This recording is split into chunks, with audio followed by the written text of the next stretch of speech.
Good morning, good afternoon, good evening, wherever you are in the world, dear viewer.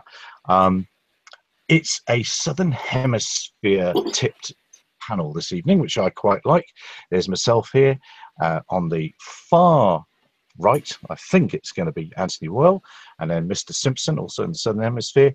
David, he's one of the Northerners, and then next to David, just in logo form, is James Dunthorne of Ploughman Craven, and finally joining us there is Robin. And Robin and Anthony are both from Incredible Skies, which is a UAS test site.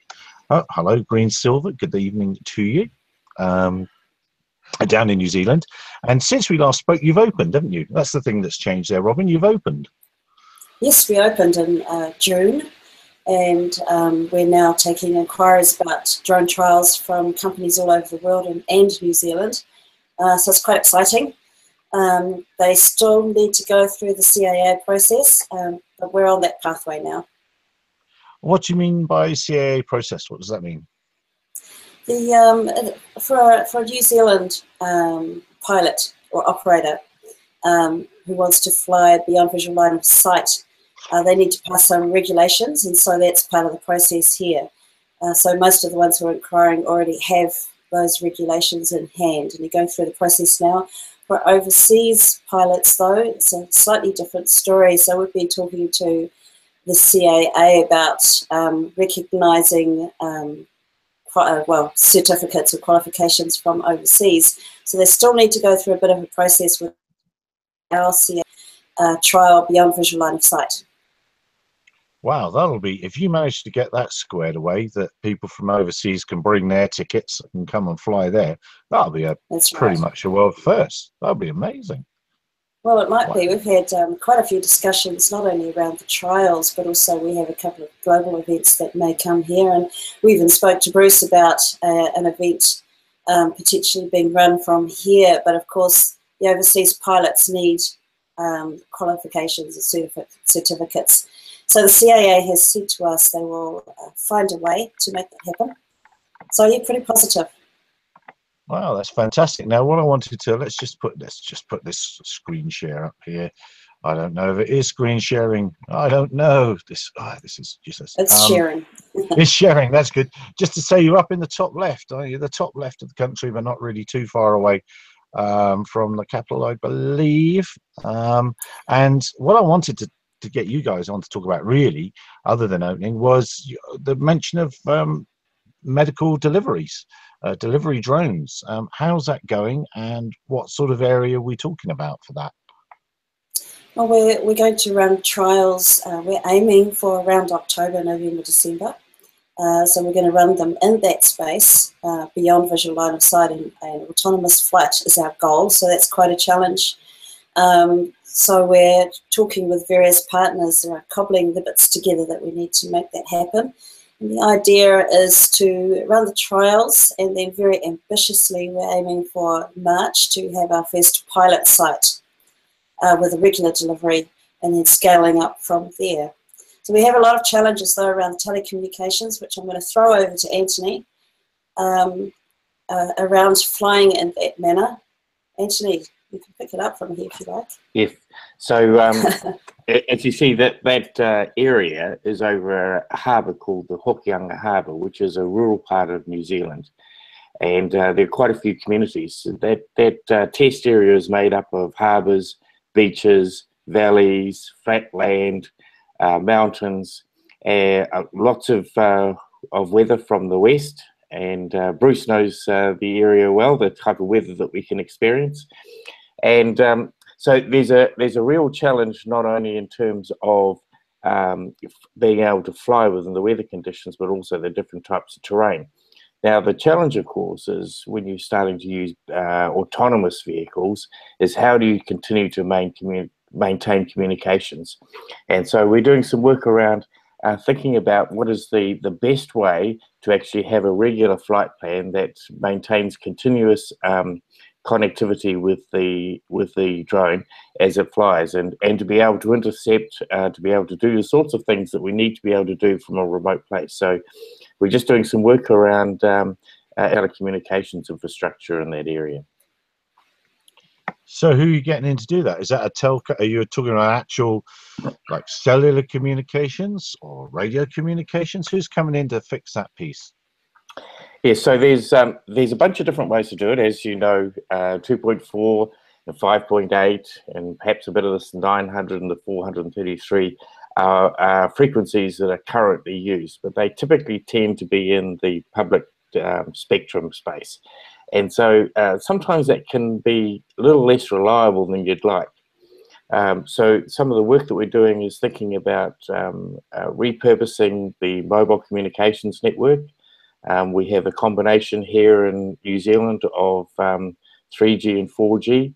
Our 4G is not only in the 1800, but is also in the 700 megahertz band, which is an ideal band for us to be using for communication. So we're talking to some of the telcos about how can we use that 4G band to communicate with our devices. Ultimately, 5G is going to be the go. Because there's quite a bit more capability, which is around the prioritization of traffic. But we think we can do it. Flights are being done now with 3G, but we think the 700 megahertz 4G is a great frequency to be using. Well, 5G is going to come with vehicle-to-vehicle baked in, so it's going to have baked-in protocols for cars, not for us, but it's certainly me thinking about it. But for where I am in South Africa, to say 4 or 5G would be outside of the highways, and even then, our national highways are barely completely covered by it. Yeah, in the city, but in the city, the van's going to come and deliver the medicine, isn't it? It's not going to. You're not going to bother to have the drone. So surely you just don't. Do you really have that amount of infrastructure up there, or are you going to have to actually build it for purpose? So there's been quite a bit of effort made by New Zealand government in terms of, New Zealand is at the other end of the earth. And so one of the key things that we can do, which our government has been pursuing, is about improving our infrastructure inside the country. Because for us, weightless products is a great export product because we don't have to put them on a ship. So internet connectivity has been really, really important. So we've spent a lot of money. I think we're one of the few countries, there are not many countries who have, as a nation, put fiber right throughout the nation. And so we've got this program called UFB, which is ultra-fast broadband, which has put fiber into many towns, and quite a few smaller ones. I think even Tokoroa is getting fibre. And then we have this other program called RBI, which is a rural broadband initiative, and that's about improving connectivity in rural areas, which is a combination of improving fibre out to all of the schools. So every single school in New Zealand, where practical, has got fibre into the school. And then what we're able to do is take connectivity out of those schools and put them in place. So, for example, in that Hokianga space, we did a project a few years back. One of the sites that we're looking at delivery to is a place called Miti Miti. It is remote. It's hours and hours from anywhere. But because of this program put in place, we managed to put fibre into the marae, which is a local Māori meeting space, because they've got fibre up to the school. And then we put in a 3G cell site in there.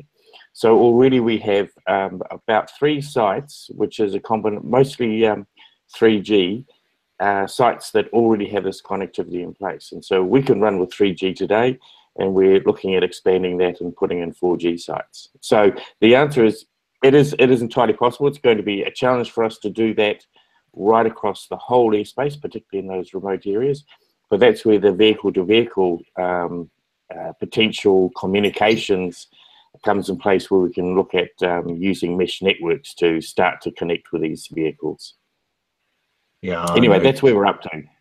Sounds like you're well ahead. That's very impressive. I've been playing with ADSB down here, and it's interesting that within the FlightAware platform, New Zealand is ahead of South Africa in connectivity and number of receivers and things like that, which annoys me in a lot of ways. But that kind of is proved by what you're saying about your connectivity. That's the sort of results you end up having, isn't it? So that's fantastic.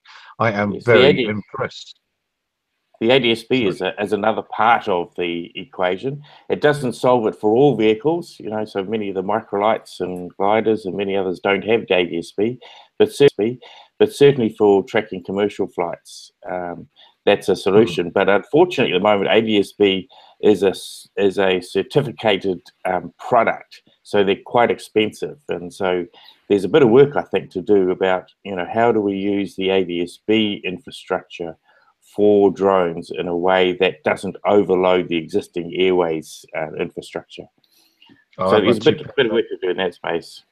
Well, I said it before. I don't think we should be playing in that space. I think we need to come up with a 2060 solution, not a 1990 solution, which ADS-B is and was. It's very nice. That's really nice. Now, you and your manned aeroplanes, that's lovely. You go off and fit that, and we'll have something new and something that's going to work in 2060. But that's just me being controversial. But you're right. But you can receive and see that traffic really incredibly easy. So that's cool. That's a cool part of that part of that sort of thing. Now I'm looking to Bruce. Who's looking like he's studying and looking hard. Surely you must have some more news from New Zealand and interaction about what's going on there. Yeah, I don't know, but just following up on on what we just spoke about there, I wonder if it's time for an open source short-range transponder system that we can, I mean, like we've got ADS-B and it's got long range because it's relatively low frequency, 1 gigahertz. But I mean, there's a lot of spectrum still available up there in the 3 to 6 gigahertz range. And okay, you get a high what's called path loss, so the signal doesn't go far, but that's a good thing when you're looking at just protecting the area within a few kilometers or a few miles of where you're operating.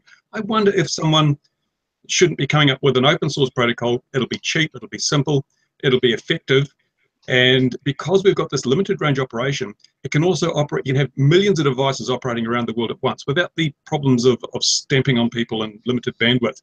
I think the time's right for that, and I wonder who's going to do it. It's been done. It's been done. It's called Open Glider Network. It's a spin-off of the FLARM thing. Yeah, and but that's using the FLARM protocol, isn't it? No, it's using their own now. They've had to divorce. There's been a messy divorce, and yes, it wasn't. Yeah, it was terrible. Terrible. Who got custody? Terrible thing. Well, yes, who got custody of the data stream? That's right. It wasn't FLARM, I think the answer is. There's going to be lots of competing protocols. Basically, it's RTTY, I think, actually is a really old protocol that they're using behind that one. But you're bob on right there, Bruce. It's short range, multiple receivers, lots of people doing it. And as long as you have so RTTY is one of the oldest forms of radio teletype of data transmissions. So how would you bring that into the modern world, dear viewer? Is you'd pipe that into one of the unmanned traffic management systems. It'd also be showing ADS-B, also be showing whatever's going to be invented in 5 years' time, because there will be something invented in 5 years' time. And as long as it's all displayed in one place and filtered out, if you need to know about it, you know about it. If you don't, you don't. And carry on. So I think, but I think for now, personally, I think getting behind Open Glider Network's not a bad idea. I hear what you're saying about FLARM, but it is disconnected from it now, Bruce.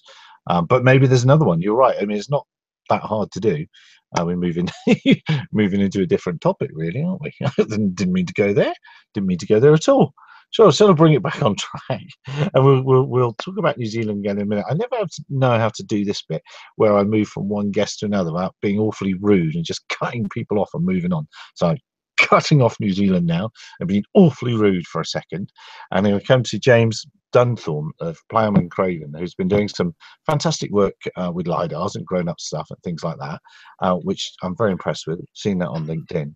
But what I was more impressed, or what made my ears prick up, was you, in a comment you said, with all this licensing malarkey, perhaps the only things that need to be licensed are things with a flight controller in, and that's beautiful for normal BMFA members and normal aero modelers. But quite a chat ensued, James. Do you still stand by your view that only things with flight controllers need to be registered? Well, it certainly did get a lot of interest in the post, and sort of hi everyone. I haven't been on here before, but yeah, basically, I think the thing I was getting with flight controllers is that actually aero modelers have been operating for 50, 60, 70 years operating remote control aircraft without very little problems. And what has really sort of caused the problems has been the ease of which people can purchase these things and fly them, out to 2 kilometers with very little skill, with very little knowledge, and with very little guidance. And the problem this has caused is it's allowed people to get up into airspace which they previously wouldn't have, and probably couldn't have. And so the real difference now that with these flight controllers, we've got DJI, we've got 3D robotics, and people can make their own aircraft, and by doing so, they're able to penetrate these kind of airspaces and cause sort of a nuisance to manned aviation. And before, you used to go down the RC Aero Modelers Club, and it didn't used to be too much of a problem. People used to behave themselves. They used to get guidance from other RC modelers, so they used to get educated by people in the industry. But now the capability has just gone much further, and so this is what's really caused the problem. Yeah, well, I think I gave you a black mark on LinkedIn because for first-time viewer of this thing, anything that's common sense achieves a black mark here. We put a black mark against common sense and logic. We cannot have that in the industry. That will not be allowed to move forward. So yeah, black mark to you for that. I thought it was a very sensible idea. I don't know. Let's throw it open to the floor.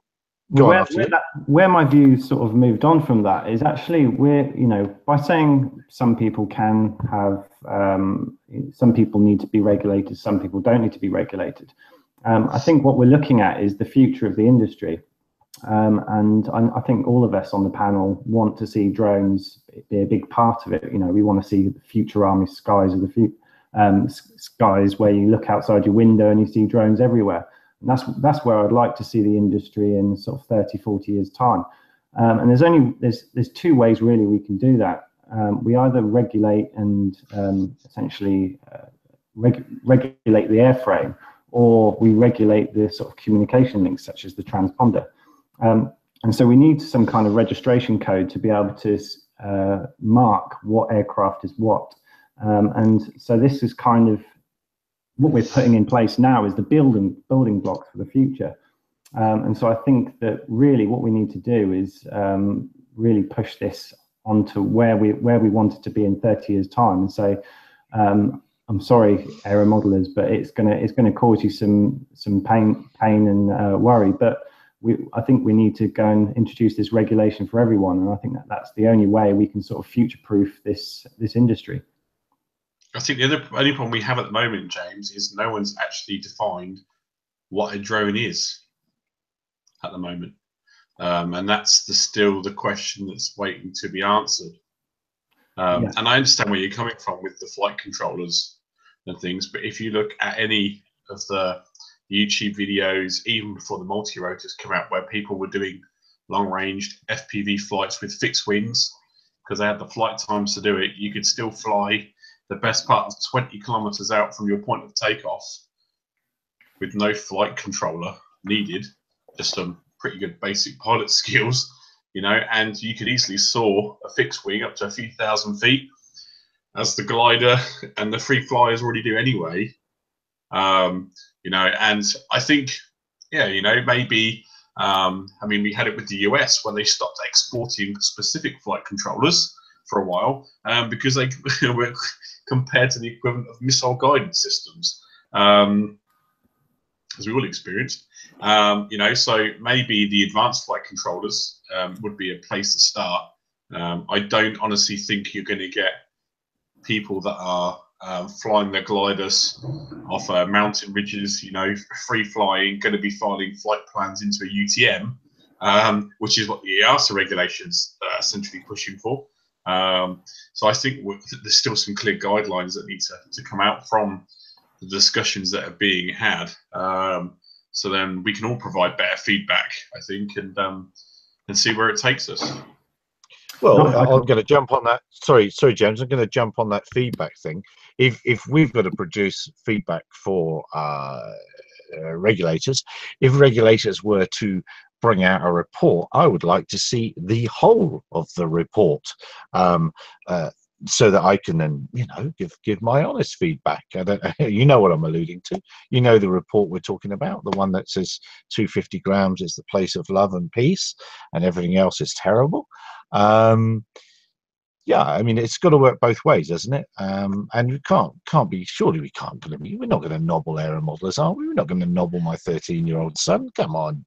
Well, I think the thing is, once they release this report, you know, it gives those with the experience in the industry that have scratch built, it can give feedback from the manufacturers. But until we know the defined data set that they were working to and the specification of what those tests were carried out, there is no way, from an expertise point of view, we can comment or provide even further guidance, you know, because the makeup of these systems is so different. What about if it had been a complete carbon fiber frame that we'd used, as opposed to some DJI 550 arms on a 450 plate, or you know, if it had actually been a Phantom or a Unique, which has got a completely different composite and structural makeup, you know? So again, that report be opened up to the industry for people to comment, to provide advice, you know, and let's get it right, because it's going to have a quite a big effect, not just on the UK, but globally, because they're not going to do this test again. The US will say, well, look, the UK have done the test, and these are the parameters, and this is what we're going to go with, you know, and it's just going to spill out. It needs to be done right, and it needs to be done with the right guidelines and parameters, in my opinion. Sounds like we need a test site somewhere in the world with pretty good internet connection, and a long way from anyway, so you're not going to hit much. And we need that test site to do this test for us. We need to send Bruce up there to do it. Yeah. We not do that, Bruce? Can you not go and do a test? Yeah, of course. Why not? Yeah, you're right though. This is a crazy situation where they're saying our tests prove this, but we're not going to tell you what our test came up with. You know, we're not going to tell you the answers to our test or the results we got, because that might actually weaken our argument to enforce all these new regulations. It's crazy. And the one group that they seem to have singled out as being the problem group are the amateur drone operators, the newbies who have just got drones, the people who, you know, go and fly at the airports and things. And when you look at around the world, this is the one group that isn't being consulted. It's the one group that has no representation. In most countries, the National Model Flying Organization has a seat on the board, and they represent the traditional established model flyers. We've got industry players in there who are representing the commercial operators, but it's not the traditional model flyers who are the problem. It's not the commercial operators who are the problem. It is the newbies with their store-bought Mavics. But where's their representation? If you don't consult with these people and you don't have them providing input, you're not going to be able to address their needs. You're not going to be able to modify their behavior. You're not going to be able to make the skies safe. That's the big problem. Regulators, they're looking in the wrong place. James, have you come across any resistance in your day-to-day commercial flying, or has anyone come up and said, oh mate, you've got to be registered now and stuff like that, since it all hit the news in the UK?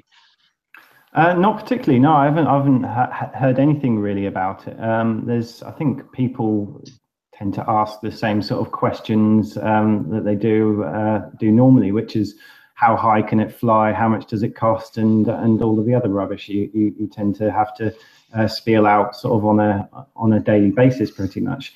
But I think the real key to this is that sort of, I think these things do need to be registered sort of en masse, but with exemptions.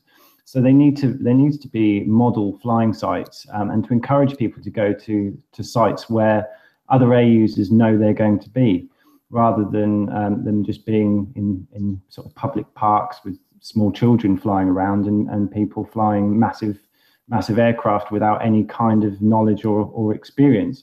And so I think I don't want, you know, I learned in the park with a small fixed wing aircraft when I was about 12, 13 was when I first started flying. So I don't want to stop people from doing that. But I think through this regulation, if we say, if the regulators are going to turn around and go and say, right, you can only do it at these sites, otherwise you have to register your aircraft, you have to do X, Y, and Z.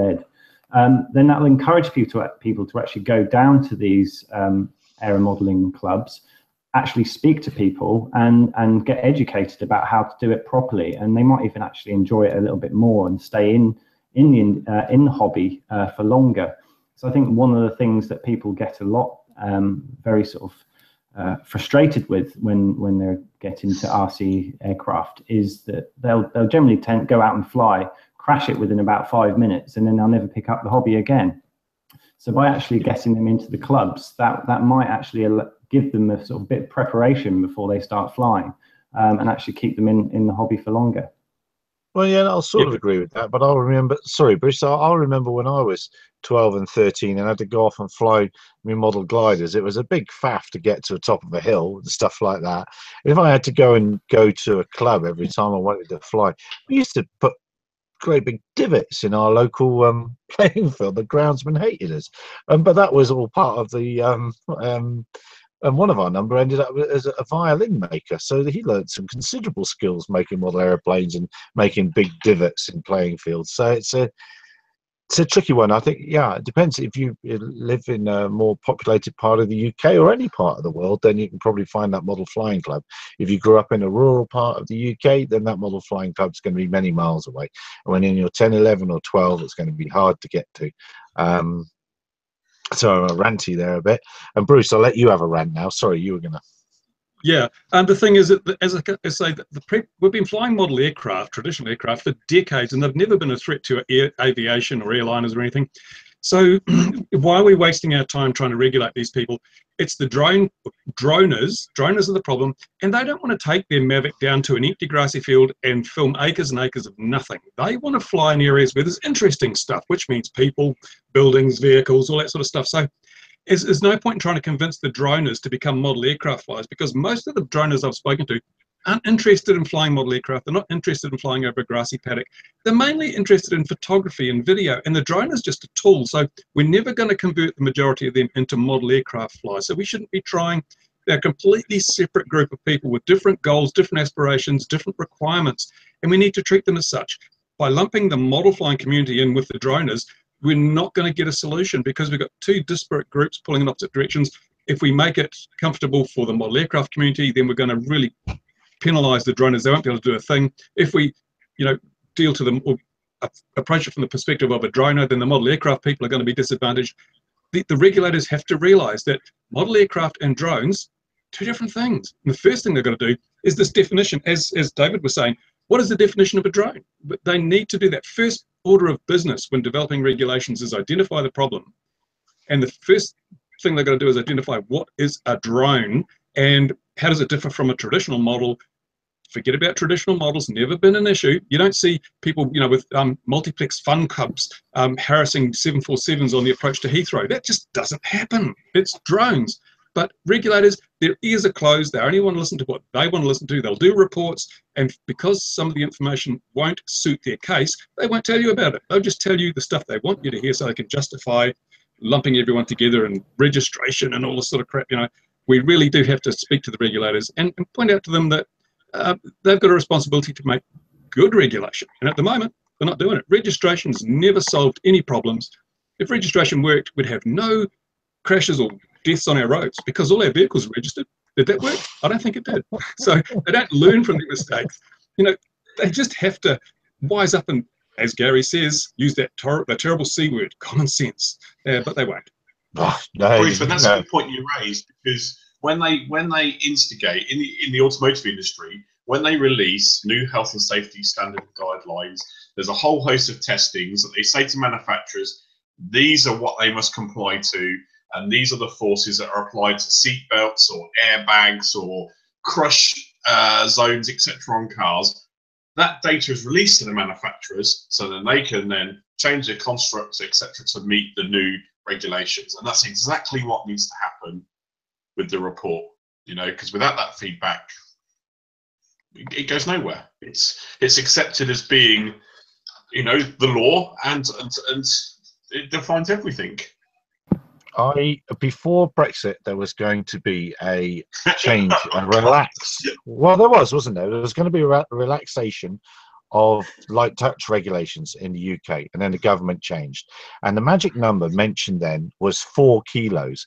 Now, I've often wondered where that magic number 4 kilos and less was going to be subject to lighter touch regulations, but the government changed and that all got shelved and put to one side. Now, I'm going to chuck another number in there that I think you're going to find in that report. I think you're going to find 2 numbers if that report's ever released. One of them is going to be 4 kilos, and the other one's going to be 320 knots. I won't be drawn any more than that, other than, remember these number, kids, 320 knots and 4 kilos. They're going to be, but 4 kilos has come into conversation before, and that was pre-Brexit. Now, Bruce correctly said people only want to say, take pictures of nice things or whatever, exciting things when they're droners. And Robert Elliott, who is on the chat, has said, and I'll throw this open to the UK crowd, should he take his drone to London? What do we think, UK crowd? Well, actually, there are places in London you can fly a drone. There are areas that are defined. There's a model flying club 3 miles south of Heathrow Airport. There are areas that you can fly as a hobbyist in London. Just use your common sense, utilise some of the free apps that are available to check the airspace of where you can and can't fly. But absolutely, there are areas around London that you can fly. James, over to you.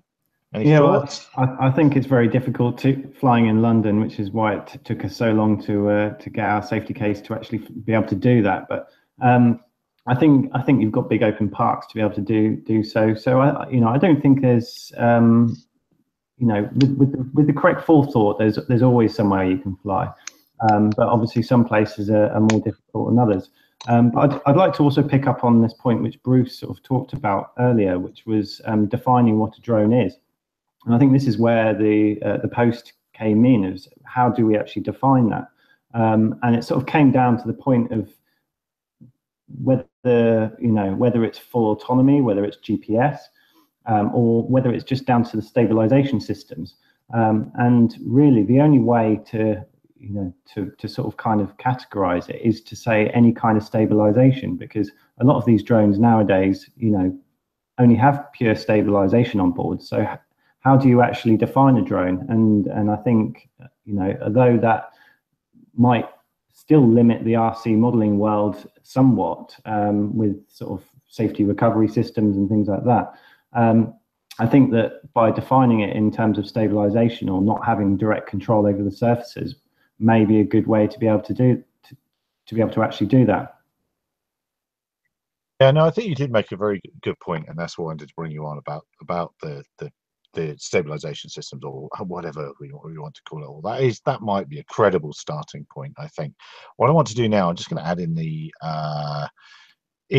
comments, the live comments for Robert, Drone Safe. That's the app you want, and that'll tell you. He also says he's going to Wales, but that's a completely different animal, and I won't be drawn on Wales. It's a dangerous place. No, Wales is a wonderful place to go flying. If you fly there, just try and find a 0.5 mil chart and look for the flow arrows. And Robert, take yourself off to, if you like aeroplanes, take yourself off to the Mach Loop and watch fast jets go by underneath you and stuff like that. And I hope you have a wonderful time over there. Right, that was almost radio DJ, wasn't it? Fantastic. Let's move along. Let's move along swiftly to a strange alliance. I'll try and screen share a window again, and that strange alliance is 3DR and DJI. They're getting. Well, I don't want to say they're getting all jiggy with it, but who would have said a couple of years ago that 3DR and DJI would be in cahoots? Did everyone see that news today, and what do we think about it? Yeah, I saw that. It's interesting, isn't it, that 3DR is going away from platforms and into services. I think they basically said, waved the white flag when it comes to drones and controllers, and said, look, we'll just provide services. Someone else can do the platforms. And DJI, of course, are willing to step in and say, we've got platforms. So, yeah, it's a match made in heaven. Yeah, no. I was wondering, actually, as well, where this leaves Colin Gwynn and Hanger. I mean, is this... because obviously Colin Gwynn was with the 3DR guys and he left to set up Hanger, which also does data processing. And is this now by Colin and 3DR and DJI now partner up? I wonder where that kind of leaves things. Well, all right, then I'll throw this question at you. You do a lot of work with DJI apps and stuff in your work. What happens if DJI just decides one day, well, I tell you what, we've watched what all of you've done in your businesses, we've seen how you work, and what we've decided to do now is stop access to our aircraft, and we're going to do it ourselves. How does any business protect themselves from that? Yeah, that's a good question. I mean, that's the thing with these DJI partnerships. You know, they are what they are, and be careful, it comes to a point where DJI wants to be the controller of everything. You know, they've now got their own flight hub thing coming out for managing flights, etc., with certain systems. You know, but what was interesting and what I read on that 3DR press release that came out is they were specifically highlighting enterprise data security. I wonder if this is DJI trying to partner up with a third party that can provide reassurance that's separate from them, separate from China, and that the data will be stored in a secure enterprise manner. And I wonder if that's a route DJI going with the recent kind of scares that have been going around with regards to data security. Wow, wouldn't it just? I think the 3DR story is a really interesting story. You know, they've partnered in the past with GoPro, and that didn't turn out quite so well for them. You know, they've had $179 million of investment into that company. They're going to need to produce something for that money at some point in time. But interestingly enough, there was also a tweet just recently where they talked about the 3DR Solo as becoming an open source platform. So if you recall, they abandoned the 3DR Solo. It was selling, I think, for about $1,000 to $1,300 US. Suddenly they were available for about $200 US from Best Buy and various other places, Amazon. And there's now a huge community who are supporting the Solo platform. So it'll be interesting to see if they do really truly release the 3DR hardware platform as an open source platform, because I think that has some legs potentially for them. But I think the production of Solos finished about nearly 3 years ago now, two and a bit years ago. So there's not once they're gone, they're gone. But what you can do is you can get the green cube now from Philip Rouse, Profi CNC, plug and play, and that's the instant update. Is the I've got one here somewhere. It's got one here somewhere. Or I've got the other white one. I've got one of those. Anyway, so yeah, that's a fantastic upgrade that's going to keep that platform alive for the ones that are left. But what 3DR did do, and I will commend them for, is they released the files for the Iris. So the Iris is out there if you want to print your own and make that up from the beginning. Oh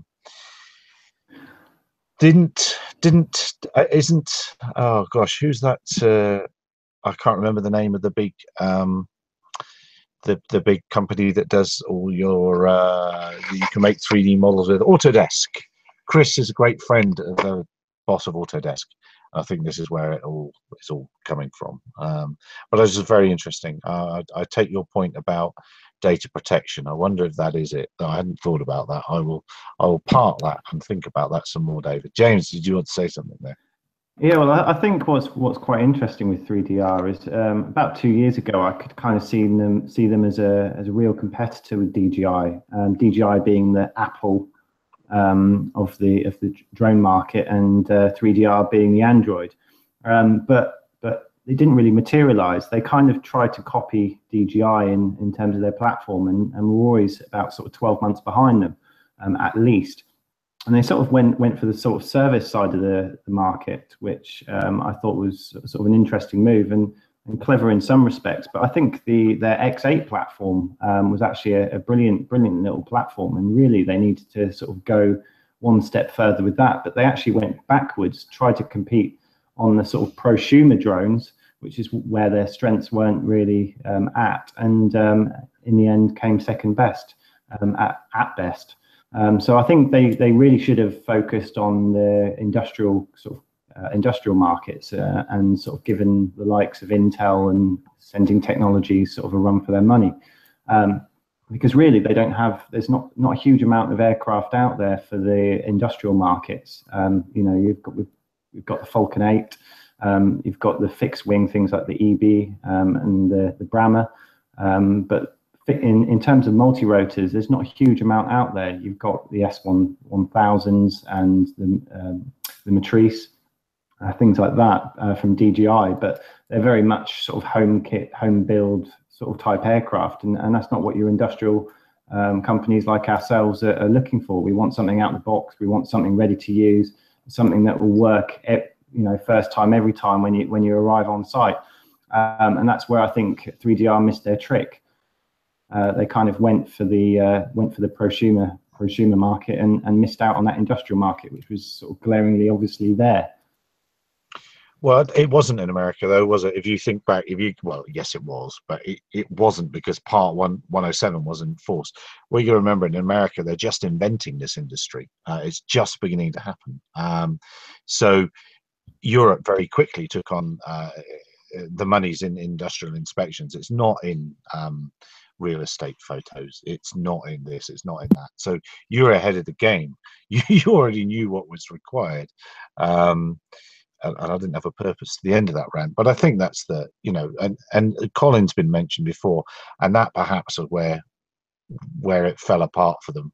And I think other people were calling for other things to happen, but I will watch with interest and see what happens with this. I think that there are other bigger players making more complete solutions, aren't there? Well, if you look at the likes of Aerotronics, you know, they're now with the Altura Zenith, they've got the Pensar system where, depending on the parameters and the variables you give it, powered by IBM Watson and the NVIDIA chipset, it's doing live real-time asset assessment, tracking. It's reading serial numbers off ridiculous infrastructure pieces that it can record, and you could have it just produce your report. You don't need to necessarily have the big data processor engine, you know, for inspections, etc. You just provide it the parameters that it needs to work with. And I've seen it work in action. I saw it in Las Vegas last year, and they were doing the telecoms inspection. And it was able to detect cables unplugged, corrosion levels, angles being slightly off the telecom masts. And it was doing all of it. It's fantastic. And the new system they've got now is, wait to get my hands on it and have a proper play with it, because I'm a geek, so I like tech. So. But they're really impressive what manufacturers are doing nowadays. Really no, I completely agree, David. Well, on that list of aircraft, I actually missed out one of our own aircraft, which was the Aerotronics. So I've been lucky enough to actually play a lot with it, and it's a very, very, very good system, very, very reliable, and it's got this kind of redundancy you want. So I suppose there are a few out there which can sort of fit the bill, and as you say, that Pensar system does look really good. Sort of live monitoring, being able to track number of vehicles and pick out, you know, basically live real-time image processing, which is a great capability to have. Robert Elliott is saying hardware is not software, and yes, you're right, Robert. But what people aren't saying is some of the hardware, as David and James are alluding to, is getting really flipping clever now. DJI 200, yeah. Oh, and above and beyond, welcome. Yeah, I know there's some really clever stuff out there, and it's not getting. They haven't got the marketing clout, have they? They just haven't got the money. They can't get their products in front of the right people, I think, fast enough. Maybe that'll change. That will change. Where do I want to move now? Oh, I was talking about products. I'm just wondering if I can't pass up the opportunity to have a plug for a couple of New Zealand manufacturers. No, can't. No.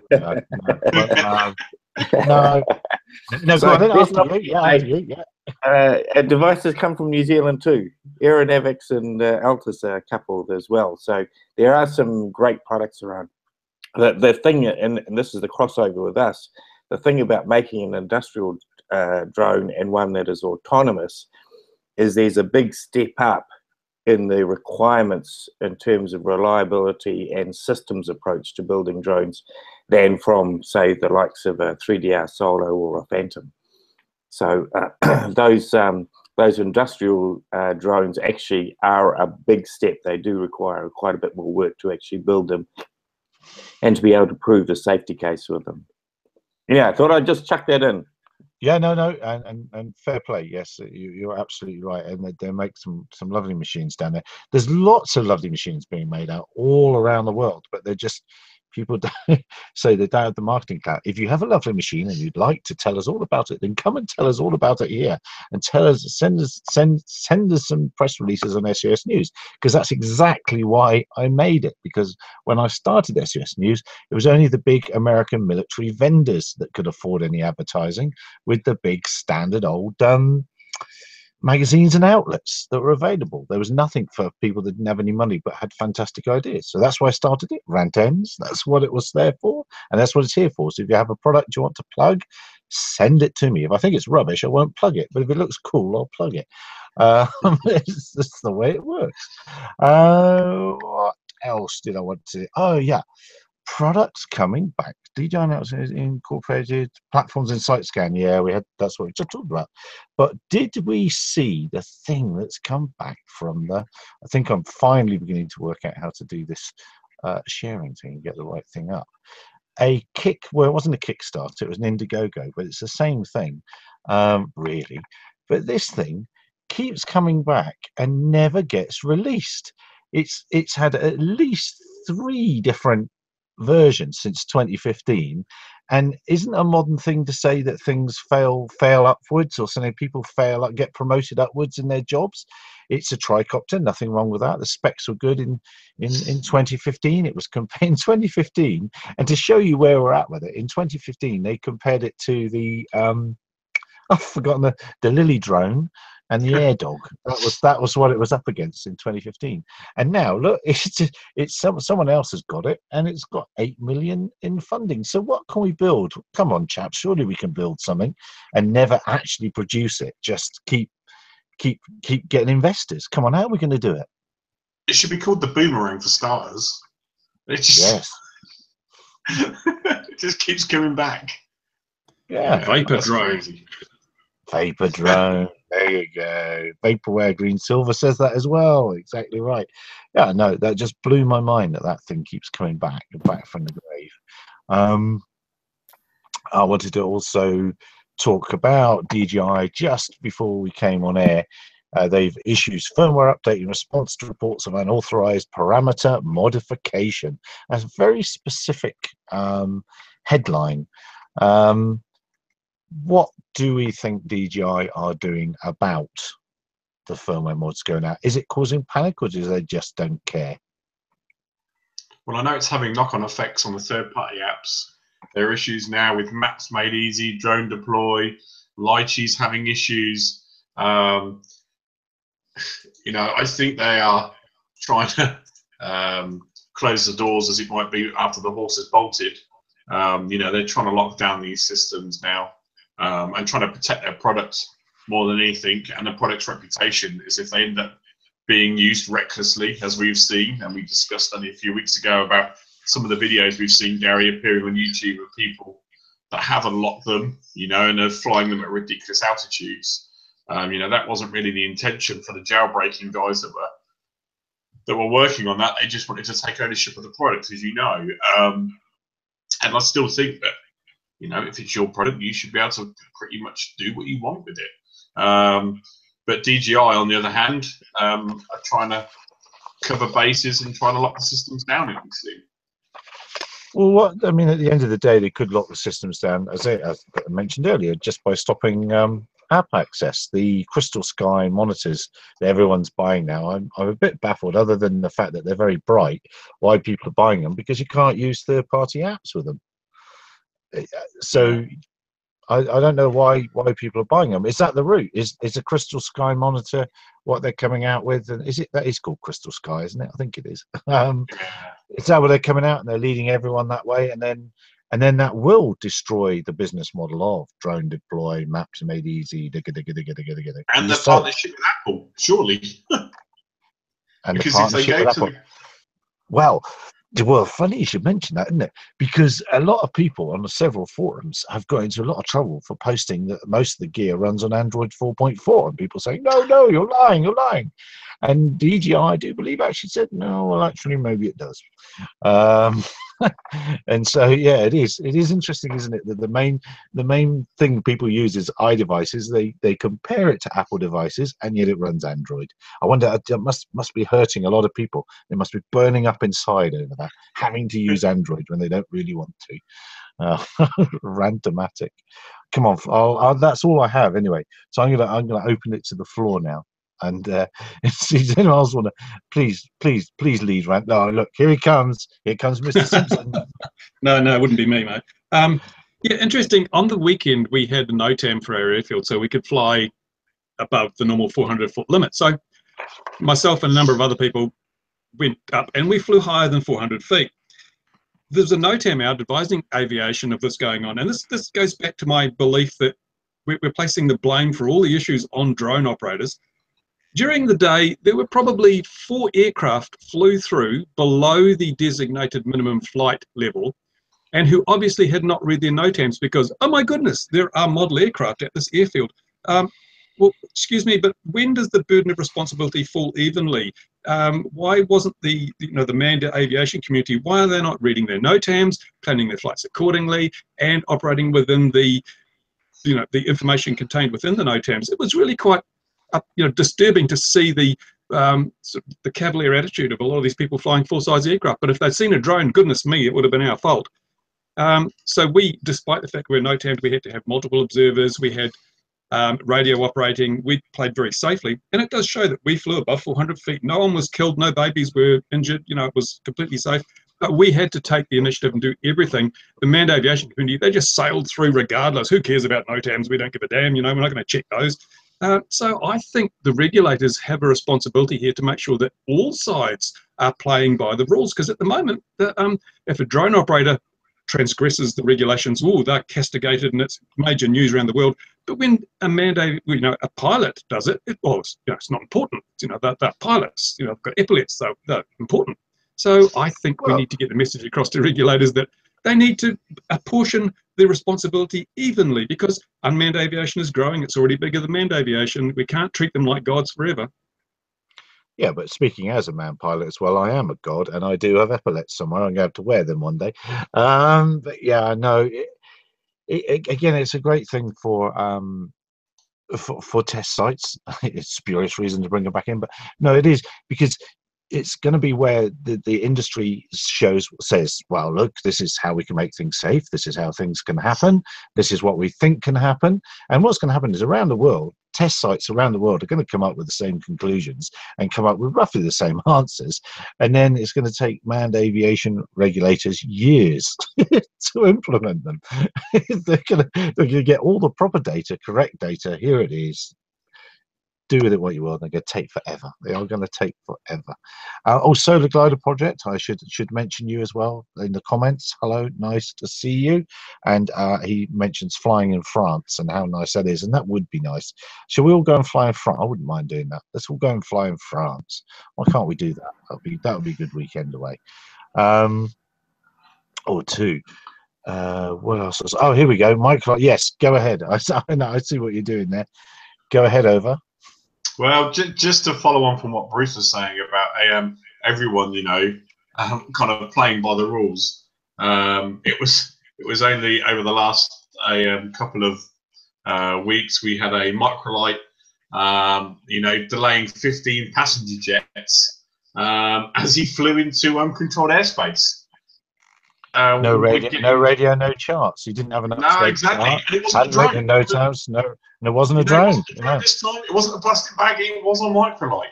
And I think it just this wasn't really in the mainstream news as it might be. It was kind of appearing in small articles, maybe on the BBC, not the same extent as it would have been if it was a drone. But it just goes to show, the that the manned aviation world does have issues as well as the drone. So, I mean, will there now be new regulations for microlight pilots? You know, will they now start asking them to attend not only the training they already take, but restricting the limits to what they can operate their aircraft in?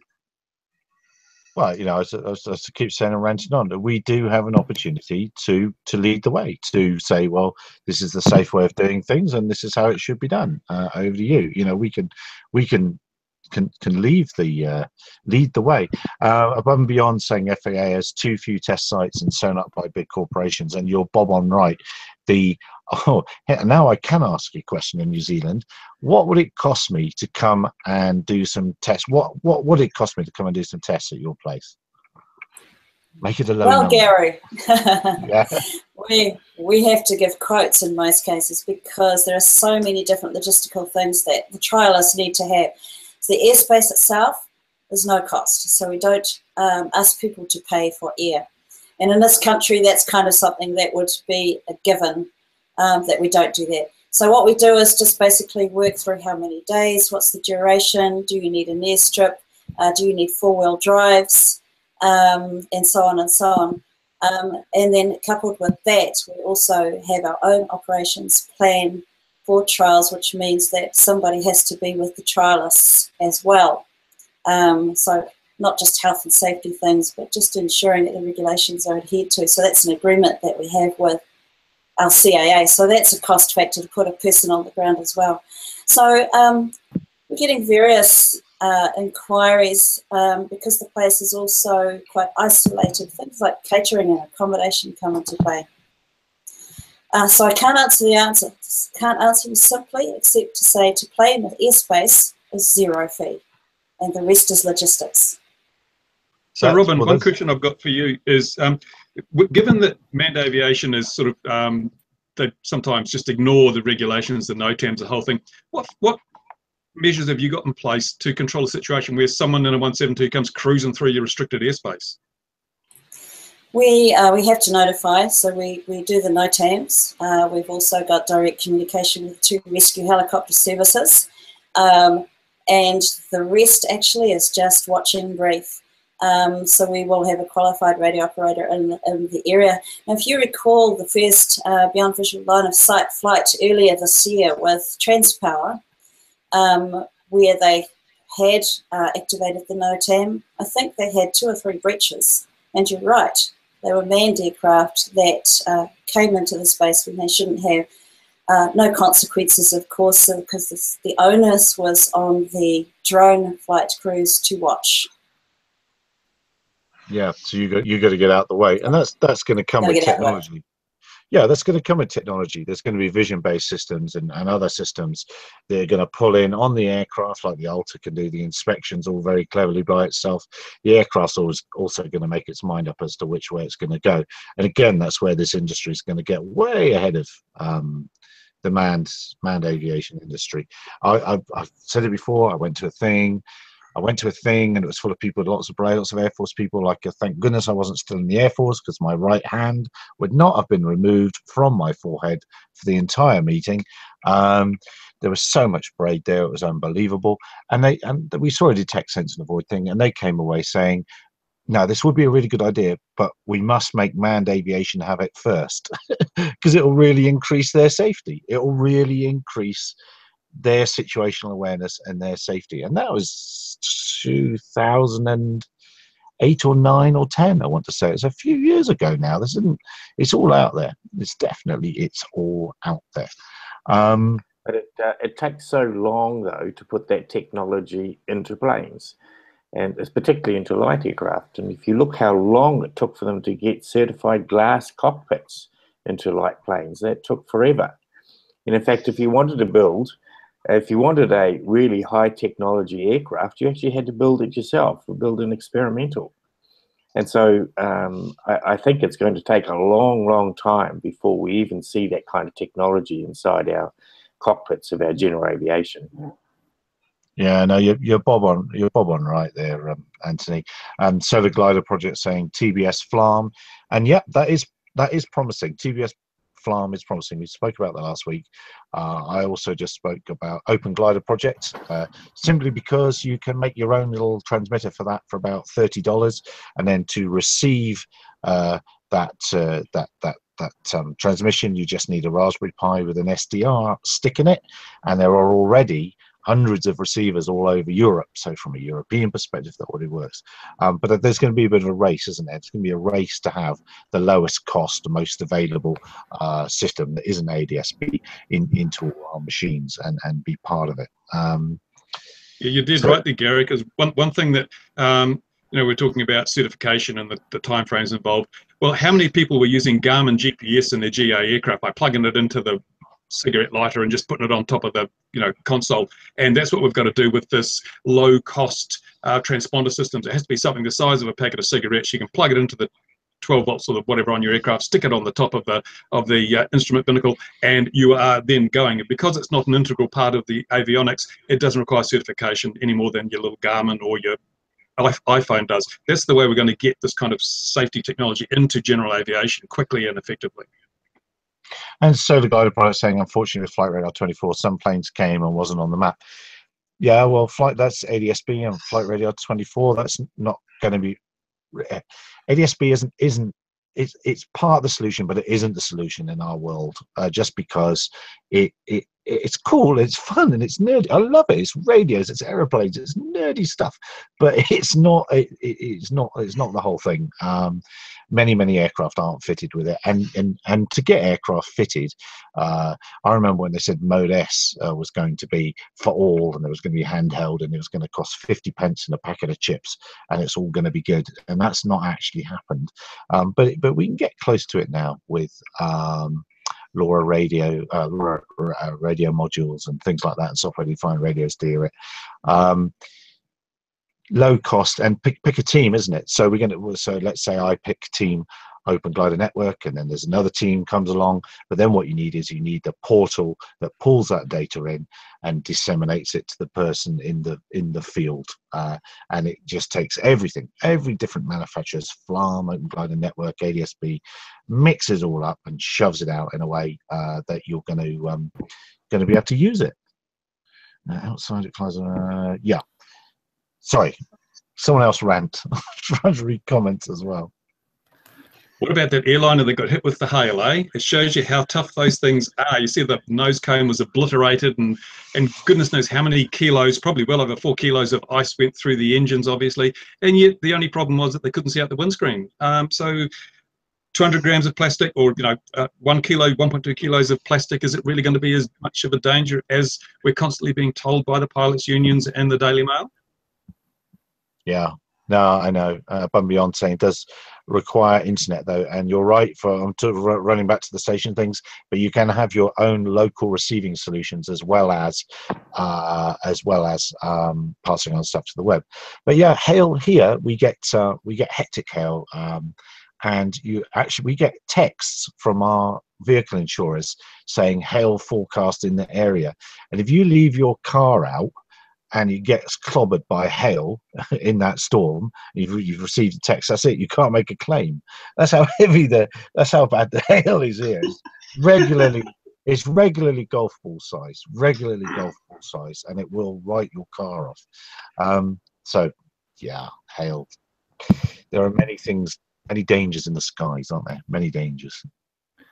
Gary, one thing I did get an email about today actually was I don't know if you've seen the news, but the Joint Aviation Authorities on Unmanned Systems, with the acronym JARUS, have recently, or yesterday, published the first edition of their document on specific operational risk assessments, which is the basis of the operational safety case in the UK. I'm not sure if many of you are sort of too familiar with this process, but in the UK we can essentially apply to the civil aviation authorities to relax the rules, and all of the aviation authorities. Bow tie model, isn't it, James? Sorry, say that again. Works on the basis of the bow tie risk model, doesn't it? Exactly, yes. So they only released it yesterday, and I haven't read through the whole document. I think there's around about 48 pages to it, but it basically sets out quite a lot of what the CIA have been doing already in terms of being able to relax the rules. So that may be a good topic for next week if that could be fitted in. Yes, of course. Well, we'll have you back, and we'll make you read it. That's what we'll do. We'll make you read it. Yes, there you are. Well volunteered. Very good. If you can come back with a short synopsis of exactly what on earth they mean, that'll be fantastic. Thanks, Gary. No, it's a pleasure. You've set yourself up for that. I love a volunteer. Always love a volunteer. No, we'll do that. Yeah, I did see Jarrett did that, and I also haven't read it. It's just like yourself. I also haven't read it. I'll say, have you read it, David? You should have done. It's your world. Well, I saw some highlights earlier that was posted on the Outpass page. I was supposed to be on holiday for a week, so I'm trying to keep unplugged as much as I can from work-related stuff. But I'm sure I'll scan my eyes over it at some point over the next few days. Well, EASA went and published a technical report back in December of 2016, I think it was, and it's basically just an extension from that. So it's looking at where regulation is going to be heading sort of in the next few years, and they sort of talked about the different kinds of regulations. So you've got your commercial off-the-shelf sort of standard regulation, which is your DJI Phantoms. You're operating within the limits, and then you've got this specific category, which is where you want to do a bit more. So if you want to fly beyond line of sight, you want to start flying closer to things, all of this kind of stuff is going to fall within a specific category. So it looks like the regulation is starting to develop in this area, and have a bit more of a structure than it has in the past, where you kind of have to set your own rules, and the regulators kind of say, yeah, that looks about right or not. Yeah, it looks like things are starting to move along. No, the industry's growing up, isn't it? It's a few roadblocks along the way, with people flying in crazy ways and things that get sorted out. But we are growing up, I suppose, as it goes. Now, look, we've gone 7 minutes past the hour. Before we go, I do want to say, Anthony, you were bob on right about the poshest aircraft for home builds, or the most up to date and slick, and they probably still are to a certain extent. But I should wrap this up. I've kept you people here for an hour and 7 minutes. That's terrible. So it remains for me to end this very badly, as I always do. Like, subscribe. They all mean the same according to Bruce. Like and subscribe to Bruce's channels, XJet and RC Model Reviews. Thank you very much to Robin and Anthony, James, for not only coming along for the first time, but volunteering to come again with more data. Fantastic. I shall bring a coffee and biscuits and sit down and listen to that. David, well, you're supposed to be on holiday, so thanks very much for coming. Bruce, we'll see you again. Oh, look out, he's reaching behind. There we go. Good on you. And dear viewers, in the US and around the world, and France, all over the place, thank you very much. We'll do it again. If you've got any questions, email me, Gary at SUS News, or put them in the comments below, and we'll try and attend to them or completely ignore them, one or the other. With that, I bid you a farewell, good night, take care all. Bye bye.